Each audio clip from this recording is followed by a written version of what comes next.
Good evening and welcome to BATV News. I'm Keneal Gale. Conducting business on the international scene could get a bit more difficult for Jamaica in the near future. Well, at least that's the position of IMF Financial Counselor Tobias Adrian. Mr. Adrian says global financial conditions are tightening, which will make it more difficult for the island to get capital funding. Here's Andrew Laidley, who is at the IMF headquarters in Washington, D.C. Thanks, Keneal. Now, Jamaica's debt is over $2 trillion, and as we know, successive governments have been trying to get that figure down. So far, it's been working, but if the government plans to restructure its debt anytime soon, there might be some challenges on the horizon. Emerging markets and low-income countries could face a sudden tightening in global financial conditions. Such an event could lead to a reduction in capital flows. Debt sustainability in low-income countries has deteriorated, and a more complex creditor composition poses challenges for any future debt restructurings. Mr. Adrian says in just about 3 years, world economic growth could change drastically. Vulnerabilities may make the road ahead bumpy and could put growth at risk. Our growth at risk analysis, which links financial conditions to the distribution of future global growth, indicates that under a severely adverse scenario, growth could be negative 3 years from now. But there may be hope yet. The IMF Financial Counselor says financial technology is paving the way for easier financial transactions, although fraught with concerns like fraud and money laundering. Some of the technologies behind crypto assets could make the financial market infrastructure, such as payment systems, more efficient. But crypto assets also have been afflicted by fraud, security breaches, and operational failures. Their limited size, now around 3% of combined G4 central bank balance sheets, currently implies little risk to financial stability. But they could pose greater risks in the future. Now, Mr. Adrian says emerging and low-income countries would experience the greatest hit from some of these financial anomalies if they become a reality. Andrew Laidley reporting for BATV News from IMF headquarters, Washington, D.C. And the IMF is urging countries like Jamaica to strengthen their tax capacity. The multilateral says it's the only way low-income and developing countries will be able to maintain spending priorities and achieve sustainable development goals. Here's Andrew again. Now, over the past few quarters, Tax Administration Jamaica has done well in collecting taxes on the island, but tax compliance is still a major issue now. This means that the government is still not collecting all the money it needs to effectively finance the key expenditure projects that it has. Well, that's one of the things the government will have to get a tighter grip on, according to the latest report. It is imperative developing countries that their debts. It will also allow them to finance spending priorities such as education to attain the goals. Mr. Gasper says he expects public debt to come down over the years, but he says that's dependent on how countries execute their fiscal plans. Our forecasts do indicate that public debt to GDP ratios will come in about 2/3 countries. But that is conditional on countries delivering on their fiscal plans. There is no room for complacency. He says no one can predict with 100% accuracy what will happen in the future. However, experience shows that successful governments are those that prepare ahead for storms looming on the horizon. Well, as you heard there, the objective is to ensure that governments stick to their fiscal policies for the long haul. Now, that has certainly been an ongoing discussion in Jamaica, and more so, who will track the island's fiscal policies after the IMF is gone? Now, that's certainly an issue that we here at BATV News will continue to track and monitor. Andrew Laidley reporting for BATV News from IMF headquarters, Washington, D.C. Thanks a lot, Andrew. Now, in other news, Prime Minister Andrew Holness is hoping that the British government will provide compensation for members of the Windrush generation who may have been deported or denied their rights as citizens in the United Kingdom. The Prime Minister was on the Good Morning Britain program this morning. Javon Keys reports. The Windrush generation refers to the post-World War II immigrants who left the Caribbean for the United Kingdom between 1948 and 1971. These immigrants and their children were granted indefinite stay in the UK and have established their lives and livelihood there. But over the last 2 months, they've faced threats of deportation and denial of basic services such as healthcare. In commenting on the issue, Prime Minister Andrew Holness said the situation certainly did not reflect well on Theresa May's administration. However, he was quick to acknowledge what he called the positive steps the government has taken towards resolving the issue. This is a complete and utter disgrace, isn't it? I mean, let's just not sugarcoat this.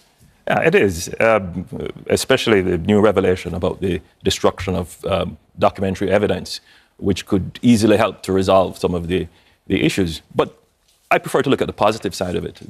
What is the positive side of it? The government reacted and apologized and has put in place or are putting in place measures. A major part of the controversy is the fact that the landing cards belonging to the Windrush migrants, which for some would be the only proof of their right to live in the UK, were destroyed in 2010. This has raised questions about how many legitimate UK residents of Caribbean descent were wrongly deported. When you asked her yesterday, have people been deported, she didn't know, did she? Well, they weren't able to provide a definitive answer, but they have undertaken to give that definitive answer. However, Prime Minister Holness said he is more concerned about the members of the Windrush generation getting justice and access to their rights. My interest is to ensure that the Windrush generation and the children of the Windrush generation get justice. So we have to call it out for what it is. He said he also hoped that where merited, compensation will be provided. My view, clearly, I'm not the British government, but my view is that if there is an acceptance that a wrong was done, then there should be a process of restoration. And I'm certain that the very strong and robust civil society and democracy that you have will come up with a process of compensation. The Prime Minister also argued that the whole situation speaks to the denial of the right of the dignity of a citizen, which really cannot be restored. For BATV News, I'm Javon Keys. Still to come, it's all systems go for Diamond Mile Day. We'll tell you about the economic windfall expected from what's being called the richest purse in the English-speaking Caribbean. This and more after the break.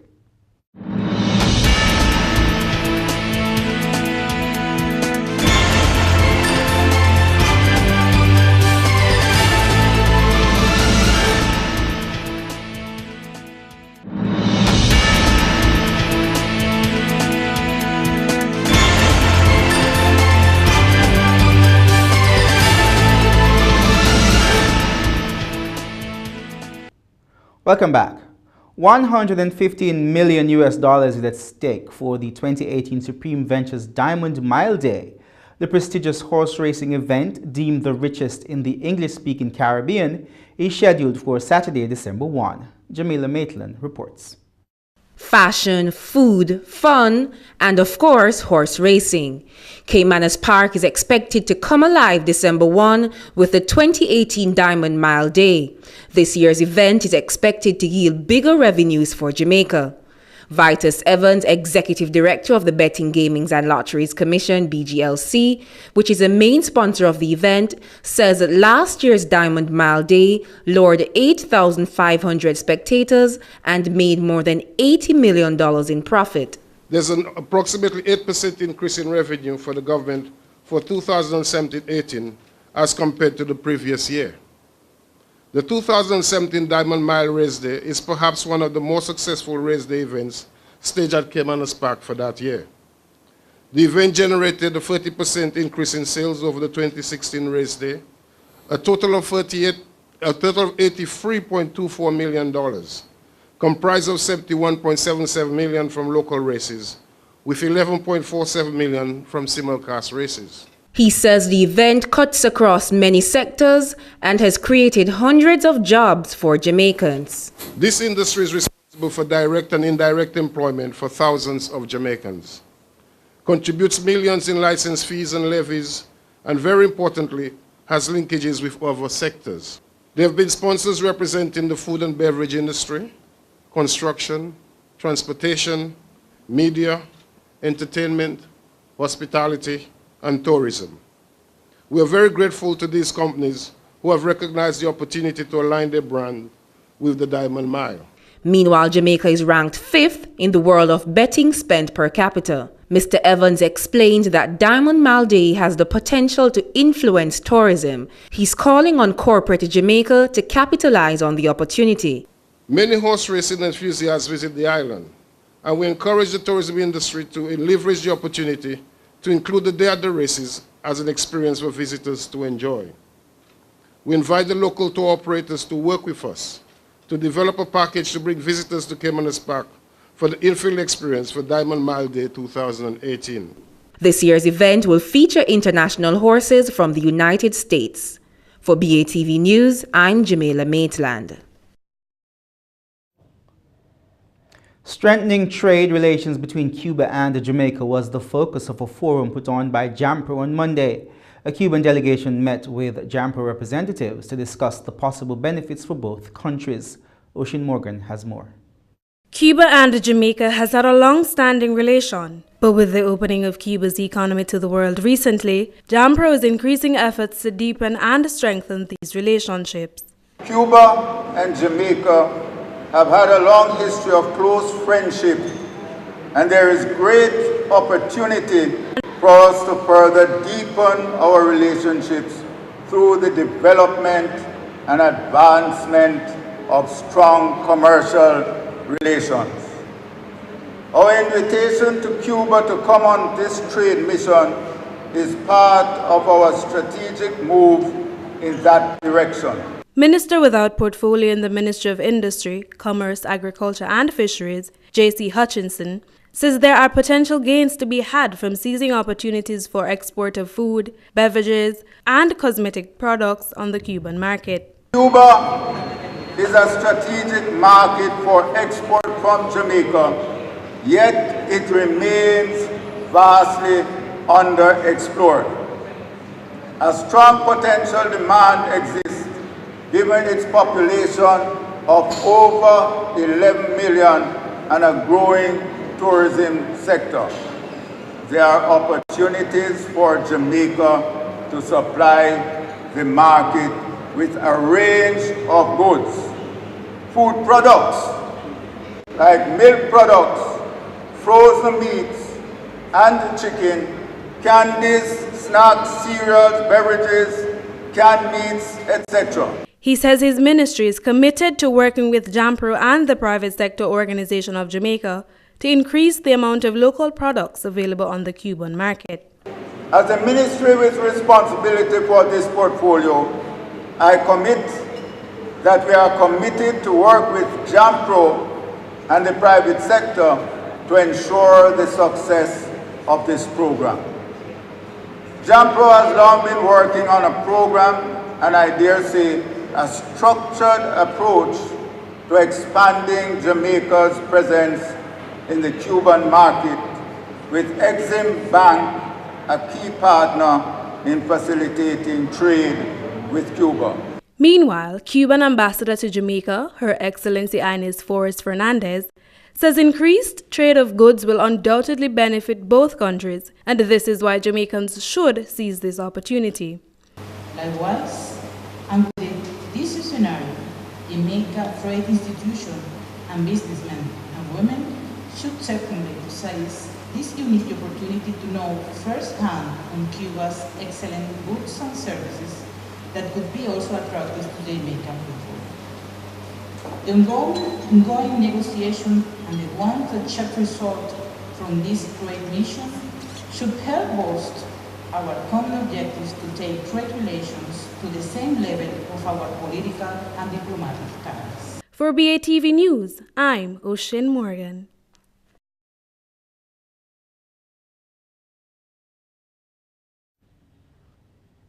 Planning Institute of Jamaica PIOJ Director General Dr. Wayne Henry says the global shared services sector, which involves business process outsourcing BPO, is a key pillar in the country's economic growth and diversification strategy.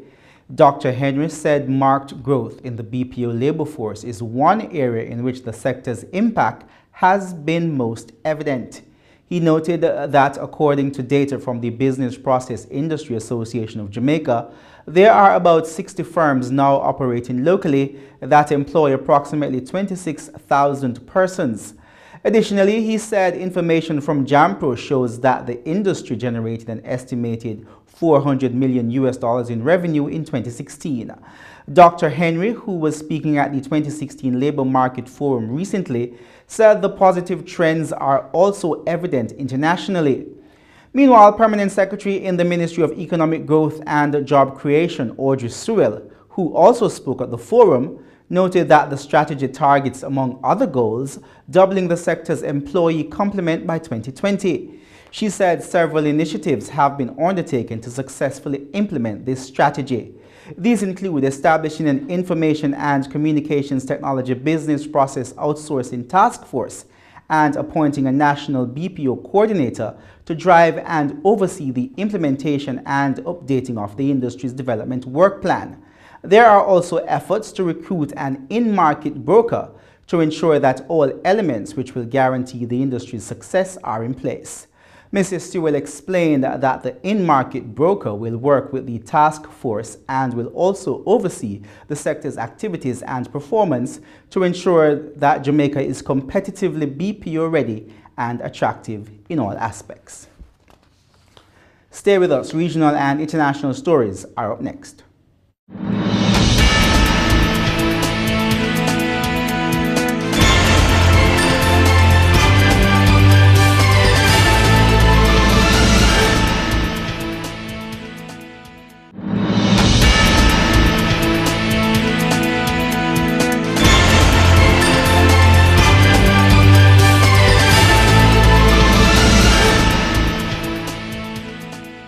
Welcome back. Time now for regional and international news.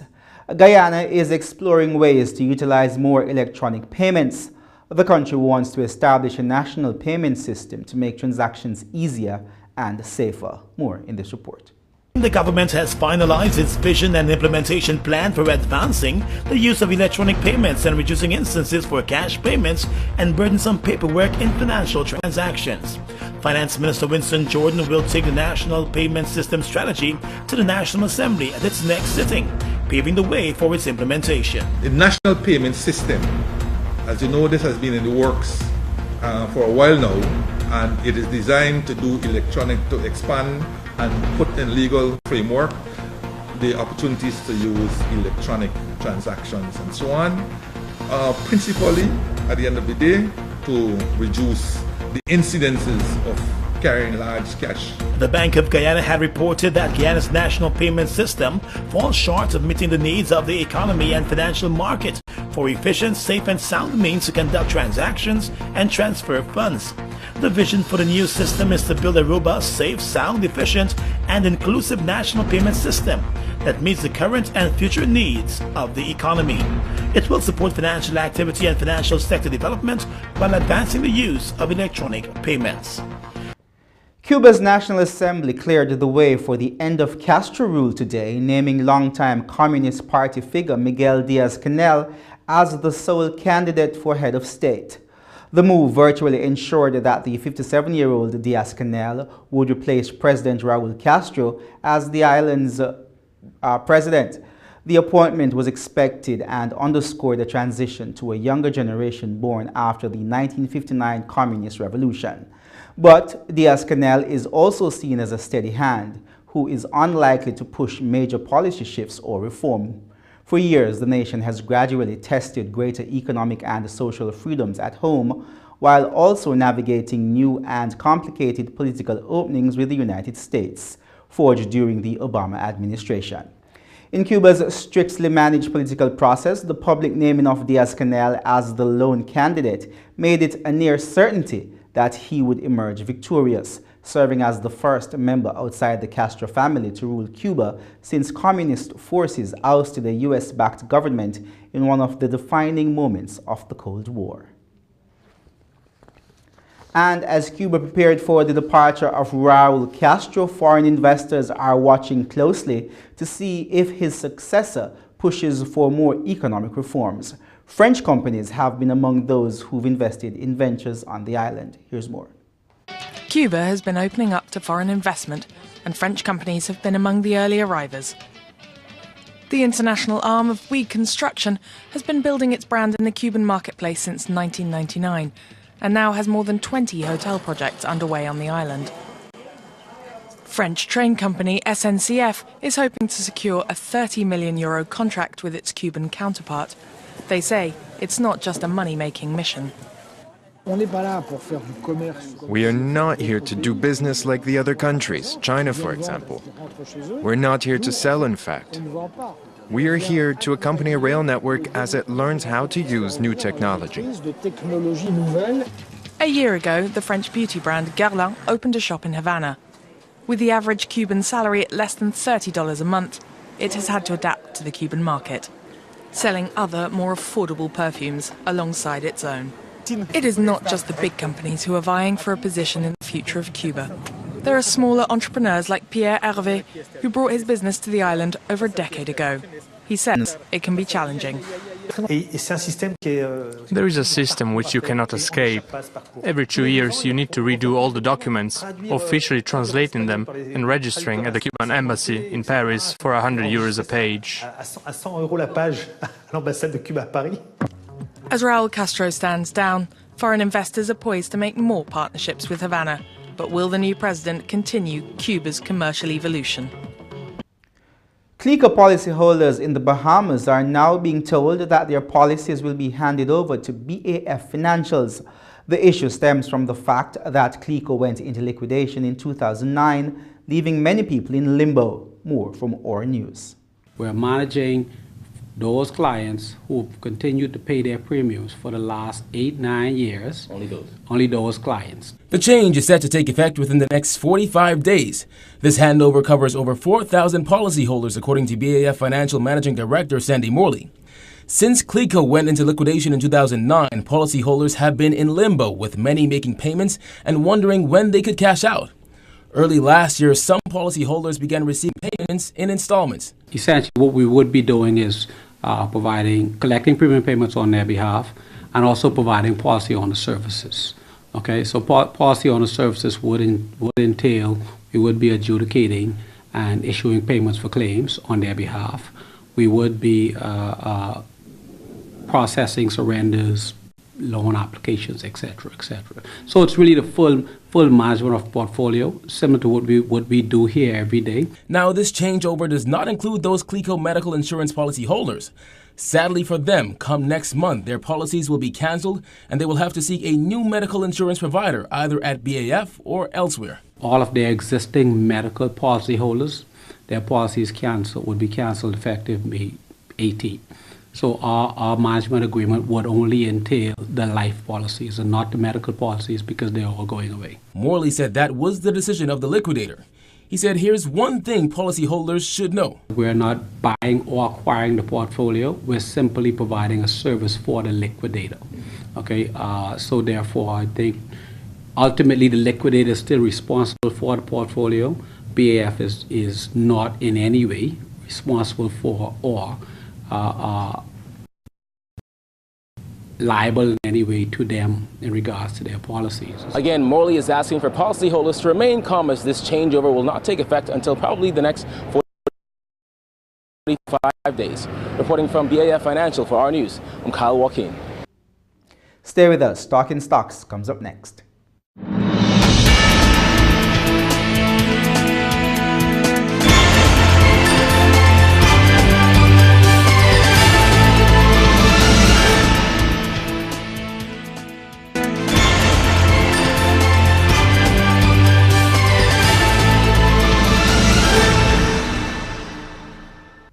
Welcome back. Time now for Talking Stocks.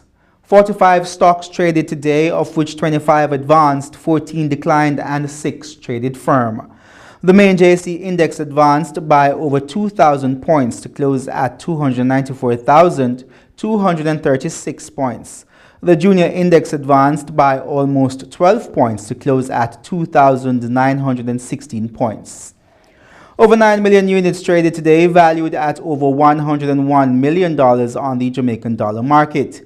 And on the US dollar market, 35,000 units traded, amounting to $6,400 US. Lasco distributors with 3.7 million units changing hands accounted for 38% of market volume. Carreras was second with 1.6 million units trading, and Scotia Group Jamaica with over 600,000 units trading accounted for 6% of market volume crossing the floor. Key Insurance Company Limited ordinary shares was the top advancer, up 30 cents to close at $3.40, followed by Kingston Wharves up $3.15 to close at $43.76, and General Accident Insurance up 15 cents to close at $3.15. The main decliners were Siboney Group losing 1 cent to close at 12 cents, followed by Caribbean Producers Jamaica losing 33 cents to close at $4.67, and the Jamaica Producers Group down 58 cents to close at $15.27. In foreign exchange trading, the Jamaican dollar lost ground on the US dollar but made ground on the Canadian dollars and the British pound. The US ended the day selling for $125.45, gaining 40 cents to the Jamaican dollar. The Canadian lost $1.88 to end the day at $99.54, while the pound sterling lost 43 cents, closing the day at $177.61 on average. And that's the news, but before we go, a recap of our top story. The IMF says with global financial conditions tightening, small developing countries like Jamaica may find it more difficult to get capital funding on the international market. Thanks for watching. For more content, visit our website at batvja.com. I'm Kenil Gale. Pleasant viewing.